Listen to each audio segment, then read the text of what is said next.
Olá, seja muito bem-vindo ao canal. Espero que esteja tudo bem com você.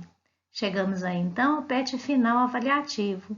No vídeo de hoje, vamos resolver as atividades aí do plano de estudo tutorado do primeiro ano, finalizando então as nossas atividades do REAMP.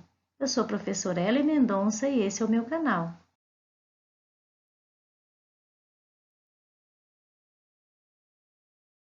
E antes de iniciarmos o vídeo, hoje eu quero agradecer principalmente a você que já se inscreveu no canal e ativou o sininho. Então, o like hoje é eu que dou para você. Então, o meu like especial para você hoje. Muito obrigado por ter se inscrito no canal, muito obrigado por deixar o seu like nos meus vídeos, muito obrigado por ter compartilhado com seus colegas e amigos os vídeos. E vamos ajudar outras pessoas. O meu grande abraço hoje vai para vocês, especialmente. Também para Júlia Fernandes, minha aluna da minha escola, para Kátia Dias dos Santos, sempre interagindo aí no canal. Um grande abraço para você, Kátia. Também para Kimberly Rodrigues e para Nicole Oliveira da Silva. Então, um grande abraço a cada um de vocês. Também para Elaine, para Caroline Souza, para Tete. Então, um grande abraço a cada um de vocês, principalmente a você que já se inscreveu no canal, que comentou, que também compartilhou os vídeos. Então, meu grande abraço. O PET avaliativo, ele contempla os eixos temáticos materiais, constituição, materiais, transformações químicas, modelos para o átomo, representações para átomos, materiais, substâncias metálicas, materiais, substâncias iônicas e materiais sólidos covalentes. Objetos do conhecimento, as transformações físicas e químicas e leis ponderais, modelos atômicos, distribuição eletrônica e estabilidade atômica, tabela periódica, ligações químicas, interrelações moleculares, transformações gasosas e inorgânicas. As habilidades a serem desenvolvidas: reconhecer a ocorrência das transformações químicas, reconhecer a conservação da massa das transformações químicas, conceber as partículas materiais, suas representações nos contextos históricos de suas elaborações, compreender o modelo de Dalton, de Thomson, de Rutherford, de Bohr, compreender a ligação química como resultado de interações eletrostáticas que associam átomos e moléculas, de forma a dar às moléculas resultantes maior estabilidade. Identificar os símbolos dos principais elementos químicos da tabela, relacionar suas propriedades com sua posição, usar a tabela para reconhecer elementos, seus símbolos e características das substâncias elementares, reconhecer substâncias metálicas por meio de suas propriedades e usos, reconhecer os constituintes das substâncias iônicas e sua representação por meio de fórmulas, compreender o modelo de ligação covalente, compreender que em meio aquoso algumas substâncias podem sofrer ionização devido às suas características físico-químicas e outras podem sofrer dissociação iônica, reconhecer que as substâncias podem ser representadas por fórmulas e reconhecer fórmulas de substâncias mais comuns. Conteúdos relacionados aos conteúdos desse PET, transformações químicas e físicas e químicas, leis ponderais, estequiometria, identificação dos números atômicos e massa atômica, teoria do octeto, atomística, identificação dos números atômicos e massa atômica, propriedades periódicas, interações intermoleculares, lei dos gases, equação de Clapeyron e funções orgânicas. Vamos então às atividades. Se você tiver alguma dúvida no decorrer, registre nos comentários que irei ajudá-lo. Vamos então à atividade 1. Considere os fenômenos abaixo. Temos então a imagem de bananas, representando o amadurecimento da banana. Temos a imagem de um urso polar aí numa geleira, então representando essa imagem, representando o derretimento da geleira. Temos a imagem de pregos, representando a ferrugem do prego. E temos uma imagem dissolver o açúcar na água. A letra A pede para classificar cada uma dessas imagens, desses fenômenos em físico ou químico. Então, o 1 representa um fenômeno químico, porque nós temos aqui uma das evidências que nos indica uma transformação química, que é a mudança de cor. Então, o amadurecimento de uma fruta, por exemplo, é uma transformação química. Então, a mudança de cor, ela evidencia essa transformação química. Na 2, nós temos o derretimento da geleira. Nós temos aqui a fusão da água. Então, fenômeno físico. Na imagem 3, nós temos um fenômeno químico, a formação da ferrugem. E na 4, nós temos um fenômeno físico, o ato de dissolver o açúcar, não ocorre nenhuma transformação. Simplesmente nós temos açúcar sólido, depois nós temos açúcar em água, a solução de açúcar em água. B. Cite 3 características para uma transformação física e 3 características para uma transformação química. Nós sabemos que as transformações físicas são mudanças de estado físico. Então, as características que nós temos é fusão, ebulição, solidificação, condensação, dissolução. E nós sabemos que as partículas nos estados, elas têm características diferentes. Né? No estado sólido, por exemplo, as partículas estão mais próximas, pouco movimento, pouca interação. No estado líquido, elas já têm um movimento maior. Né? Então, elas possuem a forma do recipiente. No estado gasoso, as partículas têm mais movimento, estão mais afastadas e ocupam todo o espaço. Na transformação química, uma das características que evidencia uma transformação química é a mudança de cor, alteração de temperatura, formação de gás, que é evidência, formação de substância sólida, emissão de luz. Atividade 2. Objetos de prata sofrem escurecimento devido à sua reação com o enxofre. Esses materiais recuperam seu brilho característico quando envoltos por papel alumínio e mergulhados em um recipiente contendo água quente e sal de cozinha. A reação não balanceada que ocorre é: então, nós temos aí o sulfeto de prata reagindo com o alumínio, formando o sulfeto de alumínio e a prata. Dados da massa molar dos elementos, então a prata tem massa 108 e o enxofre tem massa atômica 32. Utilizando o processo descrito, a massa de prata metálica que será regenerada na superfície de um objeto que contém 2,48 gramas de sulfeto de prata é.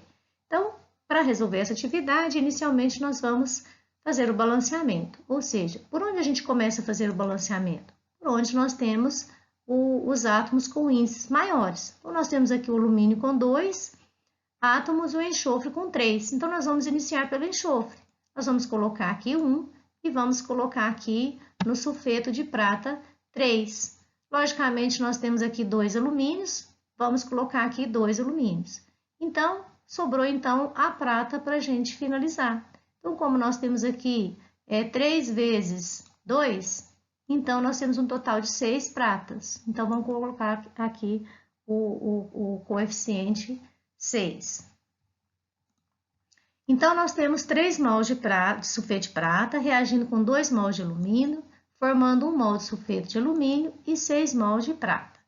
Vamos, então, calcular a massa da molécula, porque o exercício pede qual que é a massa formada de prata que será regenerada da superfície de um objeto que contém 2,48 gramas de sulfeto de prata. Então, para a gente resolver essa atividade, nós temos que calcular a massa molecular aí dessas duas participantes aí do exercício. Não há necessidade de calcular dele todo. Então, nós vamos calcular do sulfeto de prata e da prata. Então, nós temos 3 mols, coloquei aqui em destaque, a massa de um átomo de prata é 108, de acordo com a tabela periódica.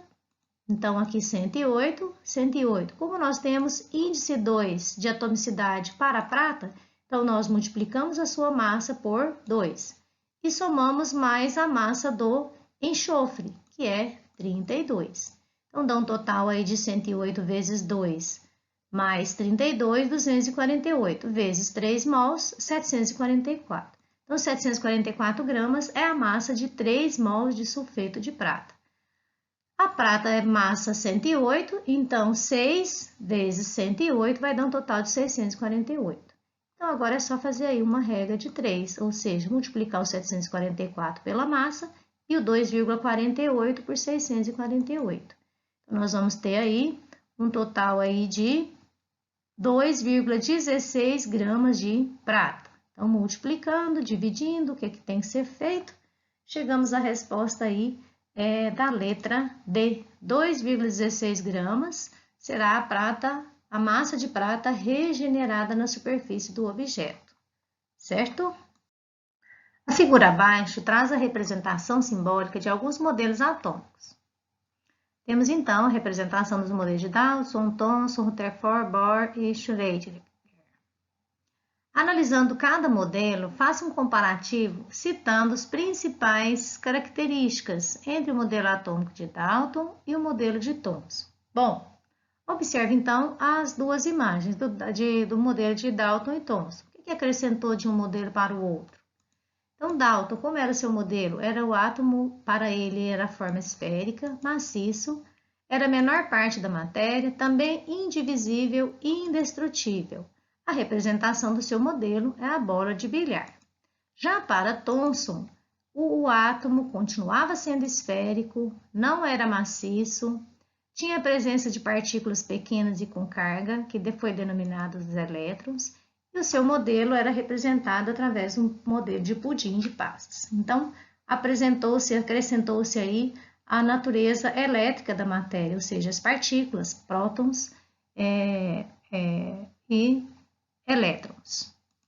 Letra B. O modelo atômico de Rutherford e Bohr. Então, o Rutherford e Bohr, eles foram basicamente na mesma época, percebe-se que 1911 e 1913, seus modelos, então é uma proximidade muito grande entre eles.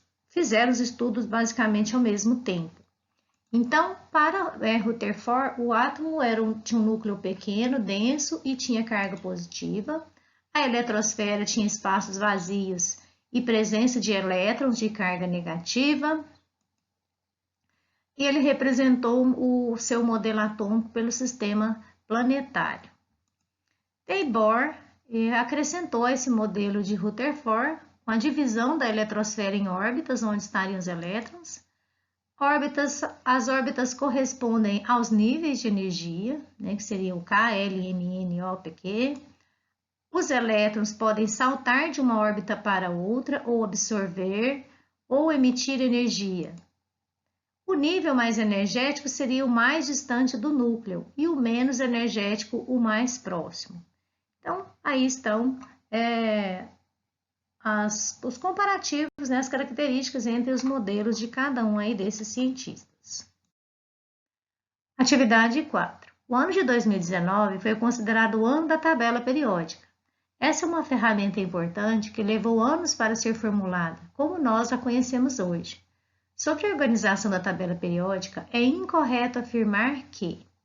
Então, aí está a tabela periódica para facilitar a resolução dessa atividade. Caso você tenha uma, é bom que esteja com ela em mãos. E vamos analisar essas afirmativas e certificar se estão corretas ou não. E o que pede o exercício é qual que é a afirmativa incorreta. Então, na letra A, nós temos que os elementos de transição não são metais. Não, quem são os elementos de transição? São justamente esses aqui que estão em destaque em vermelho. E a afirmativa fala que eles não são metais. Então, essa é a afirmativa incorreta, porque os elementos de transição são metais. A B, os elementos representativos de uma mesma coluna possuem o mesmo número de elétrons na sua camada de valência? Sabemos que sim. Os elementos do grupo 1, por exemplo, apresentam 1 elétron na camada de valência. Do grupo 2, apresentam 2. Do grupo 13, apresentam 3, 14, 4 e assim por diante. Então, B correta. C, os períodos indicam a quantidade de camadas eletrônicas preenchidas, também está correta. Vamos supor que a terceira camada aqui, sódio, magnésio, alumínio, silício, fósforo, enxofre, cloro e argônio. Se fizermos a distribuição eletrônica desses átomos, vamos perceber que todos eles apresentam 3 níveis, ou seja, 3 camadas, então todos eles estão localizados no terceiro período. D. Grande parte dos elementos da tabela periódica são metais. Observe que a maior parte dos elementos químicos da tabela periódica, então, considerando a maior parte são metais, então afirmativa também correta. E os elementos da família 18 são denominados gases nobres? Correto também. Então, a afirmativa incorreta nesse caso é a letra A, dizendo aí que os elementos de transição não são metais. Nós sabemos que eles são metais. Então, tem um nãozinho aqui. Então, a afirmativa A é a afirmativa incorreta. Atividade 5. Nas figuras abaixo, temos a representação de alguns compostos que fazem parte do nosso cotidiano. O aço, o sal, o açúcar. Classifique cada um quanto ao tipo de ligação química envolvida em sua constituição e cite 3 características desse tipo de ligação. Bom, o aço é uma liga metálica, é composta por aproximadamente 98,5% de ferro, meio a 1,7% de carbono e traços de silício, enxofre e fósforo. O tipo de ligação entre os metais é a ligação metálica. As características da ligação metálica tem força eletrostática, ou seja, atração entre cátions e elétrons. A representação da ligação é pelo mar de elétrons, de cátions e elétrons. Apresentam brilho metálico, possuem boa condutividade elétrica, dureza e ductibilidade. Então, essas são as características aí das substâncias formadas por ligas metálicas. O 2, nós temos o sal, que é o sal de cozinha, ele é o cloreto de sódio e tem fórmula do composto iônico NaCl. O Na é um metal, o Cl é um ametal. Então, quando nós temos uma ligação química entre um metal e um ametal, o tipo de ligação que ocorre entre esses dois átomos é a ligação iônica, ou seja, vai ocorrer a transferência de elétrons do cátion para o ânion, ou seja, do metal para o ametal. As características da ligação iônica são todas polares, têm tendência dos elementos a perder ou receber elétrons, são sólidos cristalinos a 25 graus e 1 atm, possuem boa condutividade, dissolvidos em água ou líquidos, ou seja, sólido eles não conduzem corrente elétrica, possuem altos pontos de fusão e ebulição.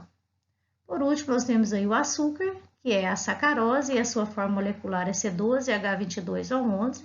Então, nós temos o carbono, hidrogênio e o oxigênio.